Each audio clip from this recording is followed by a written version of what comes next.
자, 이 시간 우리 주님의 크신 은혜가 우리 예배드리는 여러분 심령 위에 가득하시기를 주의 이름으로 축원합니다. 자, 어떤 교수님이 이 결혼식 주례를 가는데 시간이 좀 많이 늦었답니다. 자, 속도 제한이 이 80km 그 구간이지만은 시간을 맞추기 위해서 이 120km로 속도를 올렸습니다. 그러다가 저 맞은편에서 단속 중이던 이 교통경찰관한테 딱 걸렸습니다. 아이고 미안합니다. 졸업한 제자 결혼식 주례하러 가는 길인데 제가 좀 늦어서 속도 좀 냈습니다. 한 번만 봐주세요.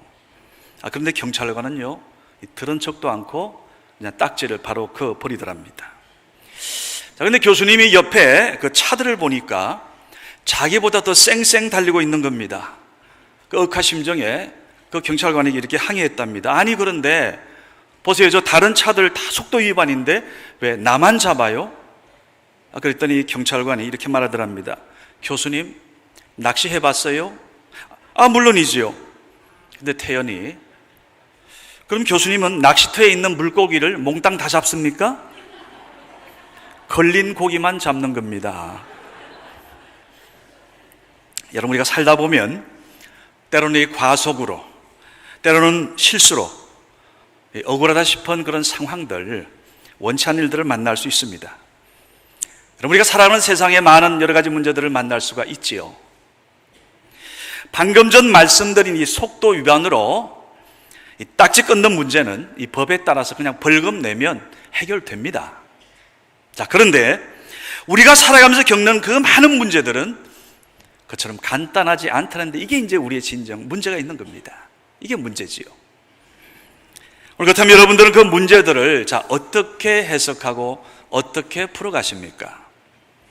어떤 사람들은 그 문제들에 얽매여 가지고요, 그 문제들에 붙잡혀서 절망하고 낙심하고 그냥 서로 가슴만 헤어내는 겁니다. 반면 어떤 사람들은 그 모든 문제가 결국 가만히 보니까 이거는 영적인 문제다. 마치 메가더 장군이 똑같은 얘기 했죠. 그것을 깨닫고 그 문제 뒤에 감추어 있는 해답을 발견하게 되는 겁니다. 그리하여 그 모든 어려움, 역경을 극복하고서 마침내 하나님께 영광까지 돌리게 되는 겁니다. 오늘 본문의 바울이 바로 그런 케이스입니다. 자, 바울은 문제를 어떻게 풀어갑니까? 여러분, 바울이라는 인물이 어떤 인물이에요? 정말로 자랑거리가 많은 인물입니다. 가문 대단하지요. 가말리엘 문화에서 공부할 정도로 그야말로 아주 수재 중에 수재였죠. 참 명문가의 엘리트로 이 지성과 영성을 아주 골고루 갖춘 아주 훌륭한 그런 인물입니다. 자, 그가 다메섹 도상에서 예수를 만난 이후에 어떻게 하늘 앞에 쓰임 받았습니까? 아마 기독교 역사의 전무후무할 겁니다. 우리가 사도 바울 없이는 오늘날의 교회를 우리가 상상할 수 없습니다. 우리가 신약 성경만 보더라도요, 27권 가운데 13편이나 되는 그 엄청난 그야말로 교회를 아주 교회되게 하는 귀한 말씀을, 주옥 같은 말씀을 오늘 우리에게 남기고 있습니다. 그리고 사도들의 사역에 나와 있는 사도행전을 보세요. 그 28장 전체 흐르는 그 속에 12장까지 베드로를 비롯한 다른 사도들의 사역이 쭉 나오지만 마치 13장부터 활동하는 사도 바울의 그 길을 예비하는 것처럼 보이지 않습니까? 결국 바울, 그를 통해서 초대교회의 역사는 아름답게 세워져 갔던 겁니다. 자, 오늘 무엇보다 오늘 본문 7절에 보니까 특별한 자랑거리가 있습니다. 뭐라 그럽니까? 여러 계시를 받은 것이 지극히 크므로. 지금 바울의 고백입니다. 내가 하나님으로부터 받은 그 계시들이 지극히 크다는 거예요. 사실 우리가 아는 대로 바울은 신비한 체험을 하였습니다. 바로 오늘 7절 앞에 보면 놀라운 이야기가 나옵니다. 14년 전 하나님이 계신 지극히 높은 곳 3층까지 올라갔습니다. 하나님 나라 천국이지요. 그곳에 신비 체험을 다합니다. 마치 이렇게 표현하죠. 사람의 언어로는 표현할 수 없는, 사람의 말로는 도저히 형용할 수 없는 놀라운 경험을 했습니다. 자, 이렇게 신비한 체험을 하면 대개 사람들이 뭐예요? 입이 건질건질합니다. 자랑하고 싶은 거예요. 근데 여러분, 바울이 오늘 그 입을 다물게 한 일이 있습니다. 바울이 고백합니다. 육체의 가시. 내게 육체의 가시가 있다는 거예요. 여러분, 혹시 가시한테 한번 찔려 보셨어요? 가시 말고요, 가시. 이 가시한테 찔리면요, 얼마나 아픈지 몰라요. 아니, 눈에 잘 보이지 않는 그 가시가요, 얼마나 몸을 힘들게 하는지, 심지어 어떤 경우는 심하면 몸 전체 완전히 온몸에 고통이 옵니다. 특별히 발에 찔리면 걷기가 어렵지요. 온통 신경이 거기로 쓰입니다. 자, 오늘 본문의 사도 바울이 바로 지금 그런 형편이에요. 어떤 날은 온종일 이 가시 때문에 그 고통을 견딜 수가 없는 겁니다. 자, 이 바울을 이토록 괴롭힌 육체의 가시가 뭘까요? 많은 성서학자들이 이야기하기를 이것은 한 두 가지로 해석합니다. 첫째는 안질이었다는 거예요. 아주 심한 눈병. 여러분, 사람이 이 눈이 얼마나 중요한지 한번, 여러분, 딴 거는 뭐 좀 이렇게 불편해도 견뎌낼 수 있죠. 만약 눈이 이렇게 앞에 안 보인다, 여러분, 세상이 깜깜해지는 겁니다. 또 어떤 학자들은 그것은 간질병이었다 그래요. 아주 중증의 간질병. 여러분, 요즘 우리도 그런 육체의 가시가 한두 가지씩은 다들 있다고 생각할 수 있죠. 이 사람 나이가요, 50이 넘어가니까 뭐 제 주변 친구들도 그렇고 저도 예외 없습니다. 여기저기 이제 문제들이 터지기 시작하는 거예요. 제가 4년 전 여름 이맘때였습니다.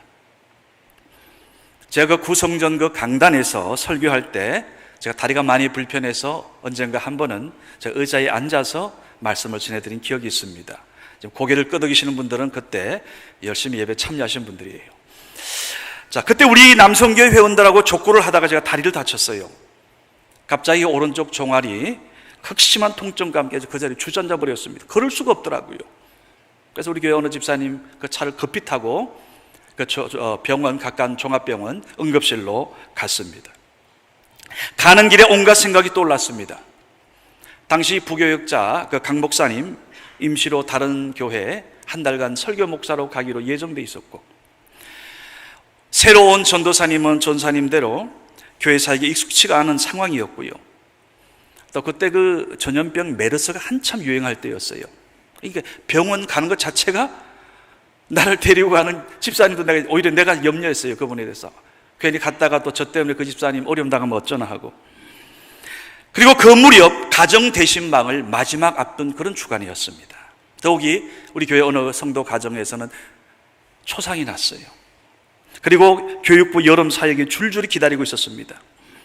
하여튼 마치 그때 뭔가 감당하기 힘든 그런 어려운 일들이 마치 때로 몰려온다, 이런 생각이 들었습니다.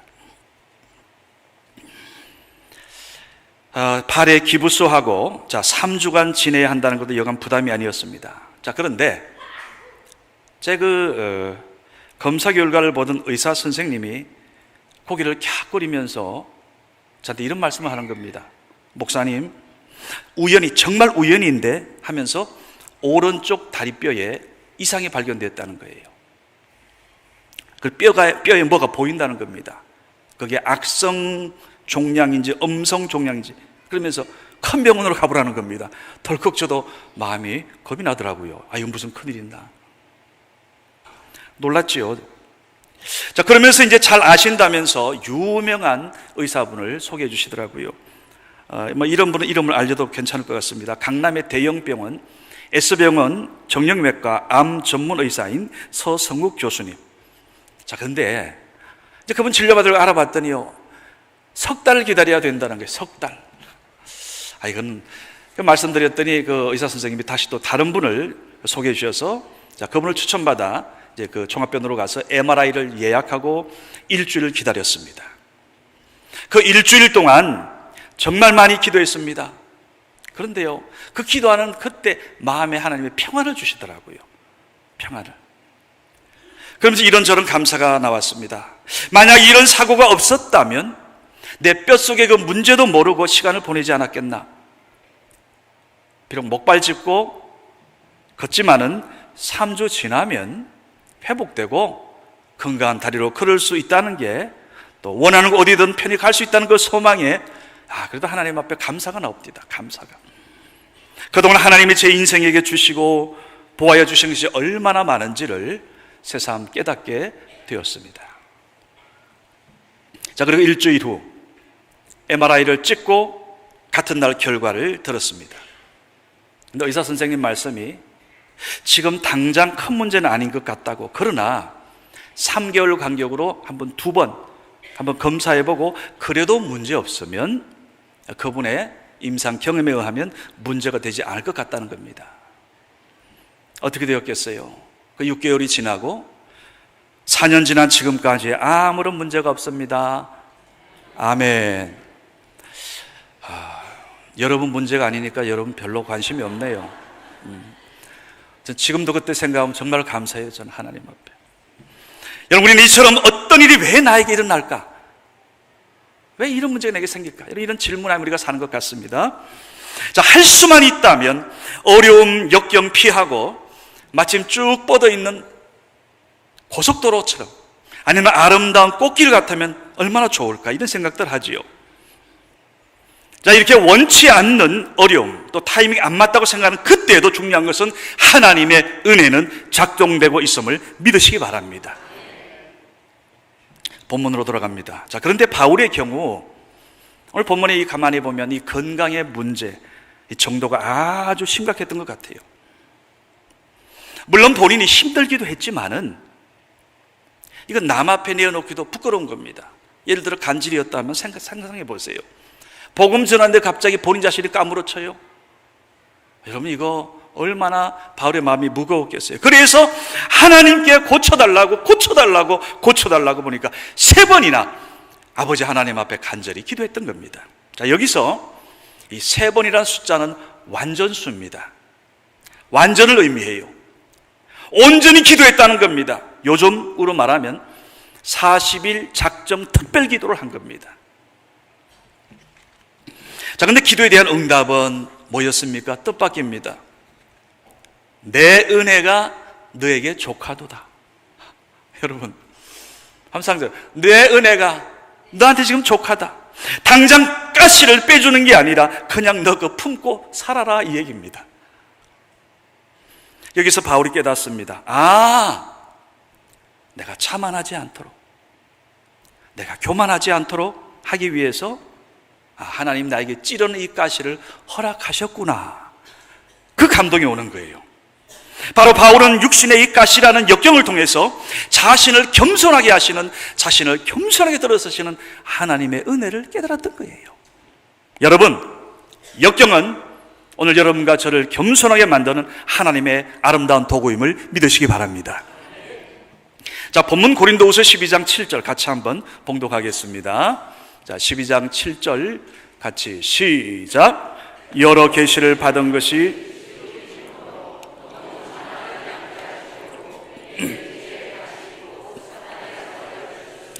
이는 나를 쳐서 너무 자만하지 않게 하려 하심이라. 아멘. 여러분, 확실히 역경은 믿음의 사람들을 겸손하게 만들어줍니다.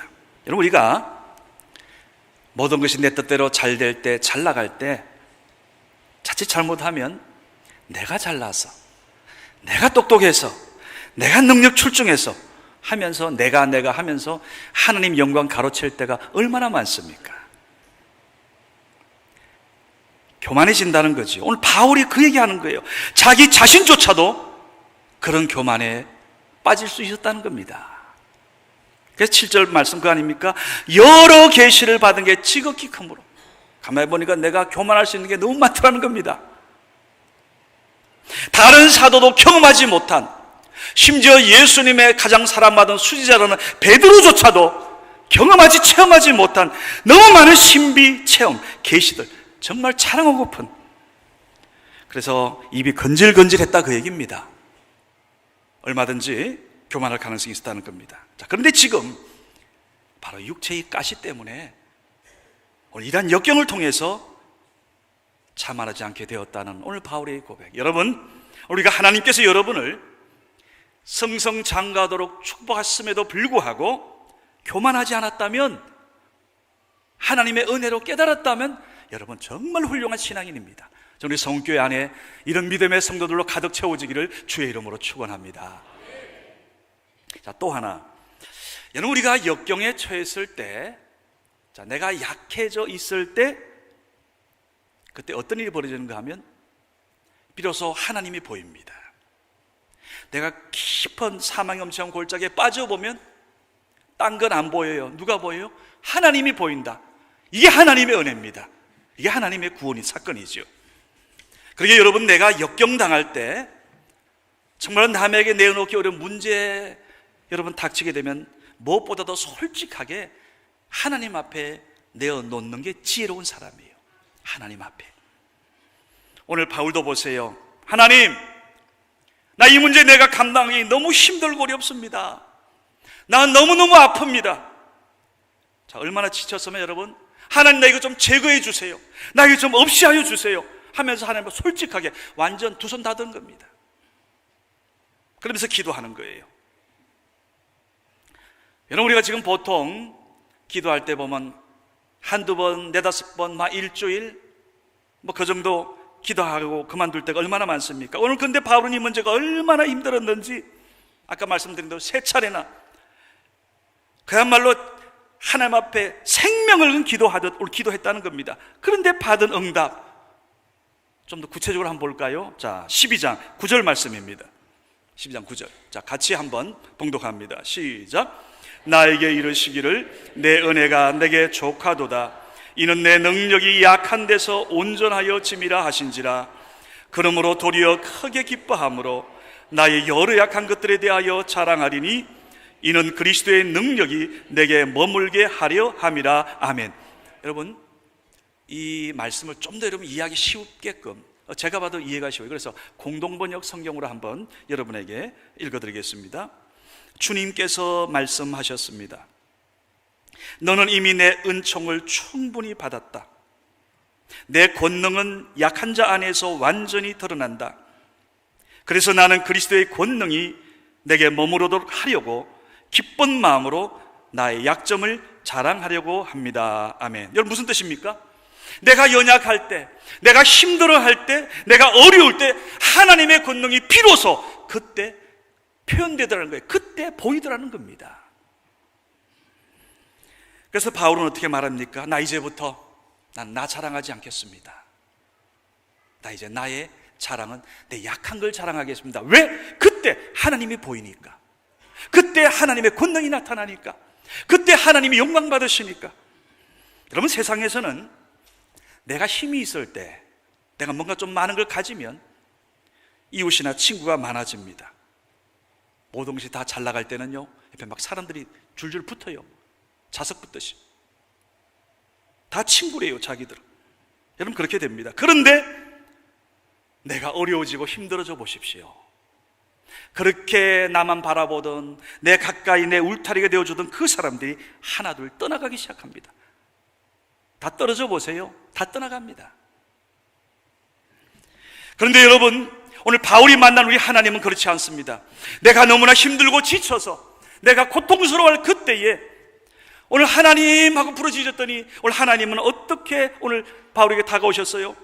너 능욕당할 때, 너 궁핍할 때, 너 핍박받을 때, 너가 힘들어할 때 내가 너의 힘이 되어주마. 내가 내 강한 능력이 되어주마. 그래서 바울은 여러분 이렇게 고백하는 거 아닙니까? 하나님, 나 이제 나 생각 바꾸겠습니다. 나는 이제부터 나의 약함을 자랑하겠습니다. 이제 나의 아픔을 하나님께 아뢰겠습니다. 나 약 좀 숨기지 않겠습니다. 왜? 이제부터 내가 하나님 앞에 힘들다고 기도할 때 주님이 나의 힘이, 나의 권능이 되어주심을 믿습니다. 오늘 이것이 오늘 바울의 결정적인 신앙 고백인 겁니다.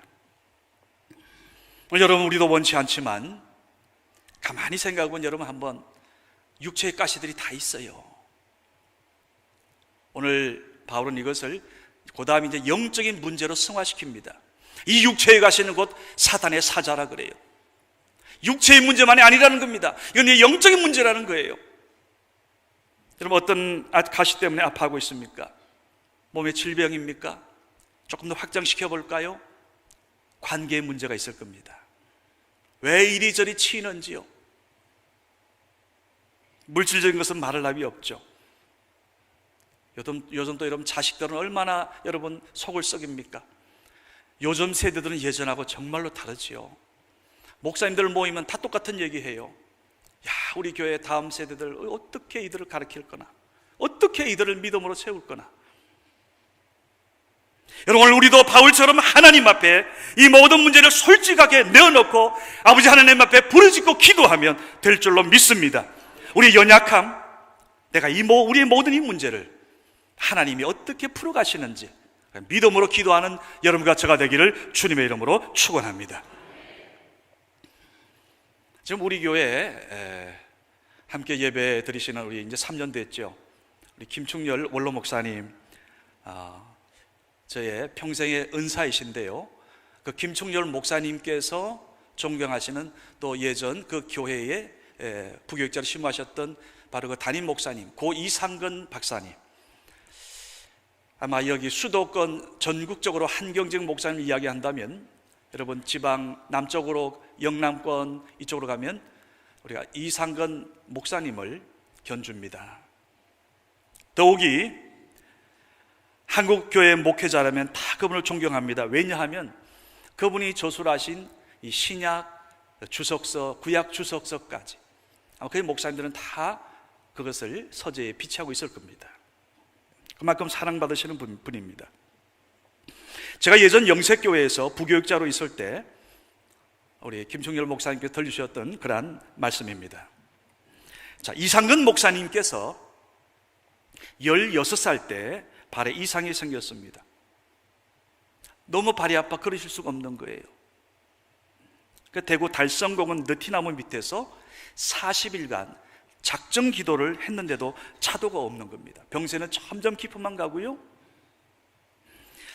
3년 동안 바깥 출입을 못 하셨답니다. 자, 16살이면 여러분 한참 학교 다닐 나이 아닙니까? 결국 학교도 못 가시고 검정고시로 과정을 마치셔야 했습니다. 자, 그 집안에 있던 3년 동안 바깥 출입 못하던 그때에 이상근 목사님, 그때는 이제 청년이죠. 성경을 계속 읽으셨는데 그저 하루 할 일이라고는 그 안에서 성경 읽는 것밖에 없으신 거예요. 읽고 읽다가 그야말로 수없이 나중에 성경을 거의 외우다시피 말씀을 읽은 거예요.